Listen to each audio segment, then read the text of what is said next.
नमस्कार दोस्तों, आज फिर मैं हाजिर हूँ एक और सच्ची घटना के साथ। दोस्तों, ये सच्ची घटना हमारे बिहार की राजधानी पटना की है। पटना में मोहम्मद आरिफ नाम का एक आदमी रहता था, जिसकी पत्नी का नाम सुल्ताना था। सुल्ताना नेपाल की रहने वाली है और सुल्ताना के पिता का नाम मोहम्मद हबीब है। सुल्ताना और मोहम्मद आरिफ ने अपने पिता से अलग रहकर दोनों ने लव मैरिज शादी की थी और लगभग उनके 4 साल में 2 बच्चे थे। दोनों बच्चे छोटे छोटे थे। एक दिन मोहम्मद आरिफ और सुल्ताना के बीच लड़ाई हो जाती है, जिसको लेकर सुल्ताना बहुत बिगड़ जाती है और अपने दोनों बच्चों को लेकर उससे रूठ कर अपने घर के लिए निकल देती है। सुल्ताना अपने घर से निकलती है तो वो बस्ती ज़िले के एक रेलवे स्टेशन पर पहुंच जाती है, जहां पर पहुंचते पहुंचते सुल्ताना को काफ़ी रात हो जाती है। तो सुल्ताना वहीं पर स्टेशन पर रुक जाती है, अपने दोनों बच्चों को सुला देती है और वहीं से थोड़ी दूरी पर एक बस स्टैंड है, जिस बस स्टैंड से सुल्ताना के घर के लिए बस चलती है। रात हो जाने के कारण सुल्ताना उसी रेलवे स्टेशन पर रुक जाती है और दोनों बच्चों को सुला देती है। सुल्ताना को नींद नहीं आती है तो वो जाग रही होती है। उसी रेलवे स्टेशन पर एक आदमी घूम रहा होता है, जिसका नाम है जावेद। जावेद सुल्ताना के आसपास मंडराने लगता है, क्योंकि सुल्ताना इतनी खूबसूरत थी और रात ज़्यादा होने के कारण वो डर भी रही थी। जावेद वहाँ घूमता है और उससे मुलाकात करता है। जावेद अपनी चिकनी चुपड़ी बातें करता है और उससे पूछता है कि आप यहाँ क्या कर रही हो इतनी रात को। तो सुल्ताना अपनी सारी सच्चाई और अपने पति से झगड़े की सारी बातें उसको बता देती है। जब झगड़े की सारी कहानी सुन लेता है तो वो सुल्ताना को अपने चंगुल में फांसने की कोशिश करता है। सुल्ताना बताती है कि इधर बहुत रात हो चुकी है और मैं अपने घर आना चाहती थी। तो वो जावेद नाम का लड़का सुल्ताना से कहता है कि आप बुरा ना मानो तो मैं आपको बस स्टैंड तक छोड़ सकता हूँ। उसकी बात सुल्ताना मान लेती है और उसके साथ बस स्टैंड तक पहुँच जाती है अपने दोनों बच्चों को लेकर। जब बस स्टैंड पर सुल्ताना पहुँचती है तो उसे पता लगता है कि बसें तो सुबह चलेंगी, अभी बहुत रात हो रही है। तो इस रात को समझकर सुल्ताना बहुत घबरा जाती है और सुल्ताना के हाव भाव देखकर जावेद उसकी परेशानी समझ जाता है और फिर से उससे कहता है कि आप गलत ना माने तो आप हमारे घर पर रुक सकती हैं। इधर सुल्ताना को भी अब जावेद पर थोड़ा थोड़ा विश्वास हो गया था, तो वो उसके साथ जाने को मान जाती है। जावेद सुल्ताना को और उसके दोनों बच्चों को ले जाकर अपने घर ले जाता है, जहाँ पर जावेद दोनों बच्चों को कुछ खिला पिलाकर सुला देता है और सुल्ताना की चाय में कुछ मिलाकर उसे भी नशे में कर देता है। जब सुल्ताना सो जाती है और नशे में हो जाती है तो जावेद रात में ही उसी रात सुल्ताना के साथ अवैध संबंध बनाता है। जब सुबह सुल्ताना जागती है तो वो समझ जाती है कि ज़रूर जावेद ने उसके साथ कुछ गलत किया है, लेकिन वो उससे खुलकर कुछ कह नहीं पाती और कहती है कि जावेद हमें स्टेशन तक छोड़ दो।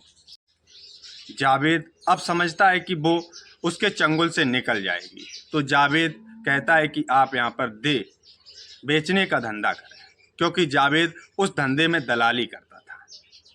लेकिन जावेद की बात सुल्ताना नहीं मानती है, तो जावेद उसे उसके बच्चों को मार देने की धमकी देता है और उसे बहुत परेशान करता है। तो मजबूरी में आकर सुल्ताना मान जाती है और वहीं पर बस्ती ज़िले के पड़ोस में ही फरोशी का धंधा करना शुरू कर देती है। इधर जावेद उसके दोनों बच्चों का एक स्कूल में एडमिशन कराता है और उसके लिए एक अलग रूम ले लेता है और उसके दोनों बच्चों को अपने साथ रखता है, जिससे उसे लगता है कि अगर उसके बच्चे उसके पास रहेंगे तो सुल्ताना कभी उसको छोड़कर नहीं जा पाएगी। और कुछ होता भी ऐसा है कि सुल्ताना उसके चंगुल में बुरी तरह फंस जाती और कभी उसको छोड़कर नहीं जा पाती।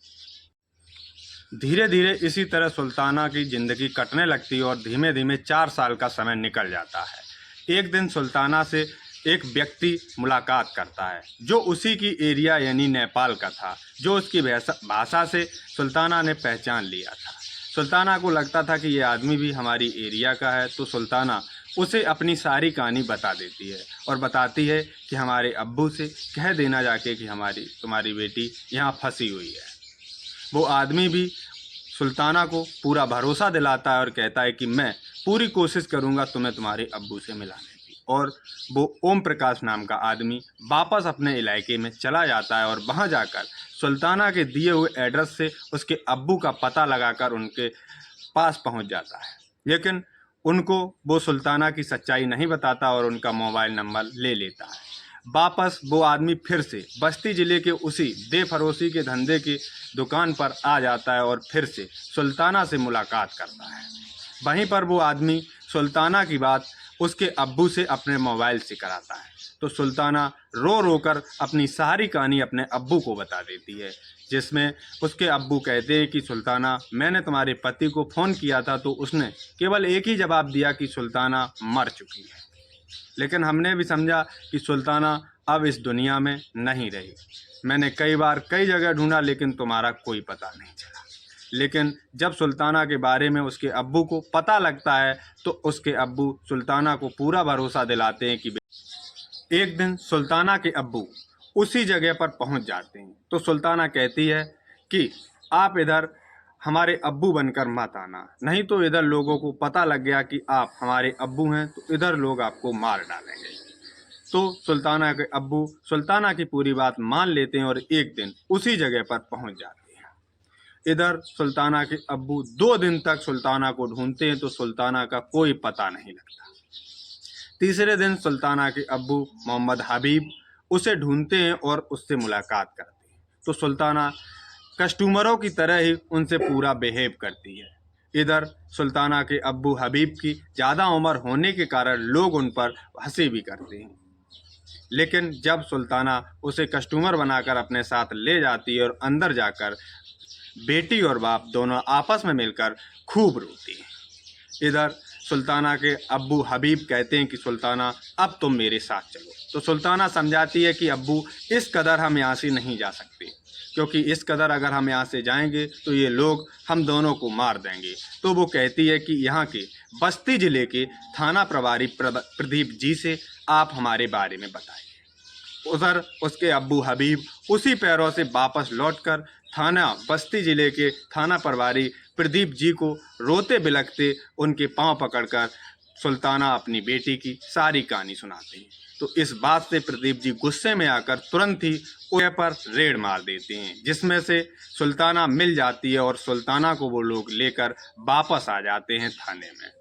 तब सुल्ताना की बातचीत पर उसके साथ धोखा देने वाले मोहम्मद जावेद को भी पुलिस गिरफ्तार कर लेती है। सुल्ताना थाने में आकर बताती है प्रदीप जी को कि हमारे जैसी न जाने कितनी लड़कियां इस चंगुल में फंसी हुई हैं, अगर आपकी कृपा हो तो उनको भी बचा लीजिए।